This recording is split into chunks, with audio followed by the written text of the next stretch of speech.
India market invest মাইন্ডসেটে আপনাদের স্বাগত। যা চ্যানেল নতুন এসেছেন তাদেরকে প্লিজ চ্যানেলটাকে সাবস্ক্রাইব করবেন, লাইক করবেন, বেল আইকনটা প্রেস করবেন, তার সাথে অল বাটনটা প্রেস করবেন, নোটিফিকেশন সঙ্গে সঙ্গে আপনাদের কাছে গিয়ে পৌঁছাবে। নিফটি ফিফটি দেখুন, নিফটি ফিফটিকে দেখলে দেখা যাবে আজকের দিনে নিফটি ফিফটি প্রায় 0.5% মতন একটা পজিটিভ মুভমেন্ট দেখিয়েছে। কিন্তু আর্লি মর্নিংয়ে যারা মার্কেট ওপেন হওয়ার সঙ্গে সঙ্গে মার্কেটের সামনে বসেছিলেন তারা কিন্তু জানেন যে আর্লি মর্নিংয়ে মার্কেট ফ্ল্যাট ওপেন হলেও নেগেটিভ মুভমেন্ট দেখেছিল, এবং দেখলে দেখা যাবে মার্কেট কিন্তু যেখানে ওপেন হয়েছে সেখান থেকে অ্যাপ্রক্সিমেট 0.70% বা তারও বেশি নিচে চলে এসেছিল।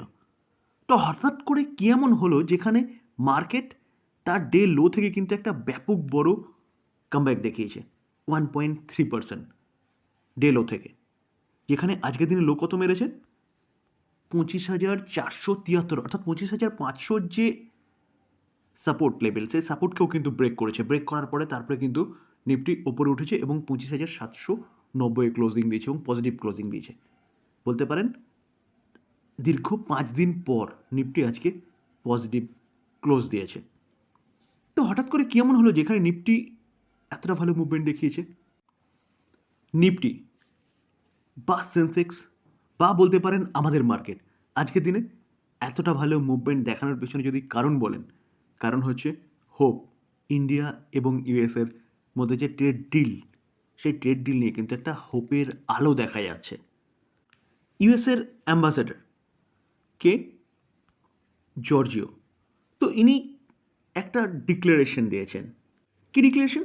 যে ইন্ডিয়া এবং ইউএস অ্যাক্টিভলি কাজ করছে ট্রেড ডিল নিয়ে, এবং এই ট্রেড ডিল খুব তাড়াতাড়ি সেটেল হতে চলেছে। তার পাশাপাশি তিনি আরও একটা গুরুত্বপূর্ণ ওয়ার্ড বলেছে, কি no country is as essential as India for Washington. তো এই কথাটা কিন্তু মার্কেটের খুব পছন্দ হয়েছে এবং মার্কেট তার জন্য এতটা ভালো মুভমেন্ট দেখিয়েছে। দেখুন, দেখলে দেখা যাবে বোথ সাইড আর অ্যাক্টিভলি এঙ্গেজ কিসের জন্য? এই ট্রেড ডিল মানে সেটেল করার জন্য। তো এই জায়গা থেকেই কিন্তু মার্কেট সাপোর্ট পেয়েছে। যেখানে ডোনাল্ড ট্রাম্প 500% ট্যারিফের কথা বলছে, তো সেই জায়গা থেকে কিন্তু কিছুটা সাপোর্ট দিয়েছে ইউএসের এই অ্যাম্বাসেডার। তার জন্যই কিন্তু আজকের দিনে এতটা ভালো মুভমেন্ট প্রেজেন্ট করেছে কে ইন্ডিয়ান মার্কেট। আইটি সেক্টরের দিগ্গজ company TCS, Tata consultancy service, তো এই কোম্পানিটা আজকের দিনে রেজাল্ট ডিক্লেয়ার করেছে। তো চলুন রেজাল্টটা কীরকম করেছে সেটা একটু দেখে নিই। আমরা কোম্পানির কনসিডারেড নাম্বারে চলে এসেছি। রুপিস কি আছে? রুপিস ইন কারোয়ে রয়েছে। ওকে, সিকোয়েন্স কি বলছে? সিকোয়েন্স বলছে যে ডিসেম্বর 2024, সেপ্টেম্বর 2025, অর্থাৎ আগের কোয়ার্টার, আর এটা 1 বছর আগের কোয়ার্টার, এবং এটা হচ্ছে এই কোয়ার্টার। আমরা যদি ইনকাম দেখি তো টোটাল ইনকাম কি বলছে? টোটাল ইনকাম বলছে যে 1 বছর আগে কোম্পানি 65,216 কারোর, আগের কোয়ার্টারে 66,666 কারোর, এই কোয়ার্টারে 68,205 কারোর। তো দেখলে দেখাবে ইয়ারলি এবং কোয়ার্টারলি সামান্য হলেও কোম্পানির যে ইনকাম তাতে জাম্প করেছে কোম্পানি। তো এবার আমরা কি দেখব? এবার হচ্ছে টোটাল এক্সপেন্সেস। তো টোটাল এক্সপেন্সেস কী বলছে? টোটাল এক্সপেন্সেস অর্থাৎ খরচা কী বলছে? যে 1 বছর আগে 48,550 কারোর, আগের কোয়ার্টারে 49,463 কারোর, এই কোয়ার্টারে 50,736 কারোর। তো ইনকাম যেরকম বেড়েছে সেভাবে কিন্তু কোম্পানির খরচাও ইয়ারলি কোয়ার্টারলি বেড়েছে। তো ইনকাম মাইনাস এক্সপেন্সেস করলে পরে অপারেটিং প্রফিট পাওয়া যায়। তো অপারেটিং প্রফিট ঠিক তার নিচেই রয়েছে, দেখলে দেখা যাবে 16,666 কারোর 1 বছর আগে, আগের কোয়ার্টারে 17,203 কারোর, এই কোয়ার্টারে 17,469 কারোর। স্লাইটলি ইয়ারলি এবং কোয়ার্টারলি জাম্প করেছে কোম্পানির অপারেটিং প্রফিট। এবার ট্যাক্স ও অ্যাডজাস্টমেন্ট, তারপরে কোম্পানির মেন প্রফিট। তো মেন প্রফিট যদি আমরা দেখি তাহলে প্রফিট ফর দ্য পিরিয়ড।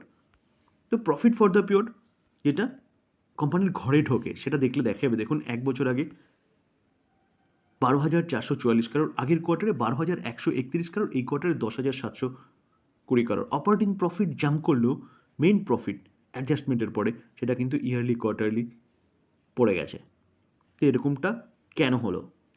দেখুন, এরকমটা দেখতে গেলে কিন্তু এখানে কিছু অ্যাডজাস্টমেন্ট দেখতে হবে। যেখানে 253 কারোর, 2,128 কারোর, 1,010 কারোর, এই অ্যাডজাস্টমেন্টগুলো কিন্তু মাইনাস হয়েছে অপারেটিং প্রফিট থেকে। তার জন্যে তার প্রফিটটা কিন্তু, এই কোম্পানিটার প্রফিটটা এরকমভাবে পড়ে গেছে। এবার এই অ্যাডজাস্টমেন্টগুলো কী ছিল? রিস্ট্রাকচারিং এক্সপেন্সেস, তার পাশাপাশি বলছে নিউ লেবার কোড, সেখানে কিছু খরচা হচ্ছে, প্রিভিয়াস টুয়ার্ড লিগাল ক্লেম, এগুলোর জন্য কিন্তু এই তিনটে খরচা হচ্ছে, যার জন্য কোম্পানির প্রফিট পড়েছে। ওভারঅল দেখলে দেখা যাবে কোম্পানি কিন্তু রেজাল্ট খুব একটা ভালো করেনি। তার পাশাপাশি শেয়ার হোল্ডারদের কিন্তু কোম্পানিটা কী করেছে, ডিভিডেন্ড ডিক্লেয়ার করেছে। কোম্পানি 57 টাকা করে কিন্তু ডিভিডেন্ড দিয়েছে। তো এই 57 টাকার মধ্যে 46 টাকা হচ্ছে স্পেশাল ডিভিডেন্ড এবং ইন্টারিম ডিভিডেন্ড দিয়েছে কত, 11 টাকা করে। তো সব মিলিয়ে কিন্তু এই 57 ফিগারটা এসে দাঁড়িয়েছে। HCL টেকনোলজি, তো এই কোম্পানিটাও কিন্তু আজকের দিনে রেজাল্ট ডিক্লেয়ার করেছে, অর্থাৎ দুটো আইটি কোম্পানি আজকের দিনে রেজাল্ট দেখিয়েছে। তো চলুন দেখে নিই এই কোম্পানিটার Q3 রেজাল্ট কীরকম করেছে। তো রেজাল্টে যাওয়ার আগে আমরা দেখে নেব যে কোম্পানি কোনো ডিভিডেন্ড দিচ্ছে নাকি। কোম্পানি প্রতি কটা কোয়ার্টারেই ডিভিডেন্ড দেয়, তো এই কোয়ার্টারও কিন্তু কোম্পানি ইন্টারিম ডিভিডেন্ড দিয়েছে কত টাকা করে, 12 টাকা করে। তো কোম্পানি রেকর্ড ডেট রেখেছে কবে, 16ই জানুয়ারি।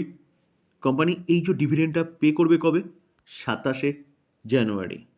আমরা কোম্পানির কনসোলিডেটেড নাম্বারে চলে এসেছি। রুপিস কী আছে, রুপিস ইন অবভিয়াসলি করোড়ে রয়েছে, কারণ এত বড় কোম্পানি করোড়ে ছাড়া হবেই না।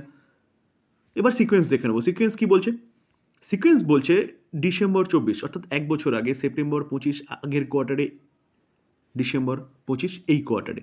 আমরা যদি ইনকাম দেখি, তো টোটাল ইনকাম কী বলছে, টোটাল ইনকাম বলছে যে কোম্পানি এক বছর আগে 30,367, আগের কোয়ার্টারে 32,357, এই কোয়ার্টারে 34,257।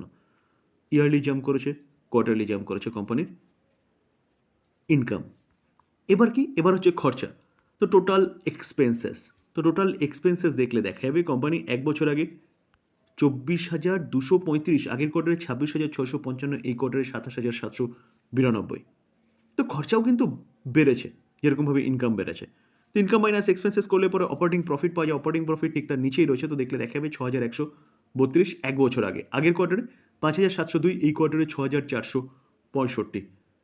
তো কোম্পানির প্রফিট কিন্তু ইয়ারলি কোয়ার্টারলি জাম্প করেছে।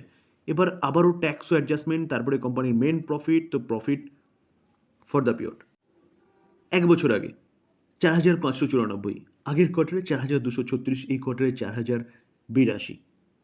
তো কোম্পানির প্রফিট ইয়ারলি পড়েছে এবং কোয়ার্টারলিও কিন্তু পড়েছে। কেন পড়েছে, এখানেও অ্যাডজাস্টমেন্ট। তো দেখলে দেখা যাবে, দেখুন একটা অ্যাডজাস্টমেন্ট হয়েছে যেটা অপারেটিং প্রফিট থেকে কিন্তু মাইনাস হয়েছে কত, 956 করোড়। তো এটা কিসের অ্যাডজাস্টমেন্ট, দেখলে দেখা যাবে one time impact new labour code. তো এই কারণে কিন্তু কোম্পানির প্রফিট যেটা, সেই প্রফিটটা কিন্তু পড়ে গেছে। তবে কোম্পানির রেভিনিউ এস্টিমেটকে বিট করলেও প্রফিটটা কিন্তু কোম্পানির ডিক্লাইন করেছে। এই জায়গায় এখন দেখার বিষয় যে মার্কেট কীভাবে নেয় এই দুটো কোম্পানির রেজাল্টকে।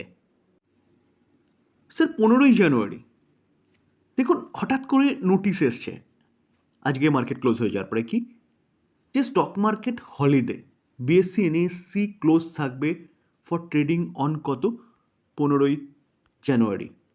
কেন, মহারাষ্ট্র মিউনিসিপ্যাল ইলেকশন। তো মহারাষ্ট্র মিউনিসিপ্যাল ইলেকশন মহারাষ্ট্রে হবে, সেখানে ব্যাংকিং থেকে শুরু করে বিভিন্ন সরকারি দপ্তর বন্ধ, যার জন্যে কিন্তু আমাদের বিএসসি এবং এনএসসি টোটাল ট্রেডিং স্টপ করেছে, অর্থাৎ বলতে পারেন মার্কেট হলিডে সেদিনকে। কারণ কি, কারণ ব্যাংক বন্ধ হলে সেটেলমেন্ট হবে না, এবং সেটেলমেন্ট না হলে কিন্তু প্রবলেম হবে। তো এই কারণে কিন্তু এনএসসি বিএসসি প্রথমে ক্লোজের কথা বলেনি, কিন্তু আজকের দিনে তারা 15 তারিখ হলিডে হিসেবে ডিক্লেয়ার করেছে। তো এই ছিল নিউজ, যেখানে আজকে হচ্ছে 12 তারিখ, 13 তারিখ, 14 তারিখ, তারপরের দিনে কিন্তু ছুটি। এই কারণে বিএসসির এক্সপায়ারি ছিল কত, 15ই জানুয়ারি। তো সেই এক্সপায়ারি যেহেতু 15 তারিখ ছুটি, তার জন্য কিন্তু তার আগের দিন অর্থাৎ 14ই জানুয়ারি হবে। এটা মাথায় রাখবেন, যারা ডেরিভেটিভ সেগমেন্টে কাজ করেন তাদের জন্য কিন্তু এই ডেটটা খুব ইম্পর্টেন্ট, কারণ বিএসসির এক্সপায়ারি বৃহস্পতিবার 15ই জানুয়ারি হওয়ার কথা ছিল, সেটা কিন্তু তার আগের দিন অর্থাৎ 14ই জানুয়ারি হতে চলেছে। তো এই ছিল গুরুত্বপূর্ণ নিউজ। যদি আলোচনা ভালো লাগে, যারা চ্যানেল নতুন এসেছেন তাদেরগুলো প্লিজ চ্যানেলটাকে সাবস্ক্রাইব করবেন, লাইক করবেন, বেল আইকনটা প্রেস করবেন, তার সাথে অল্পনামটা প্রেস করবেন, নোটিফিকেশন সঙ্গে সঙ্গে আপনাদের কাছে গিয়ে পৌঁছাবে। থ্যাংক ইউ, ভালো থাকবেন।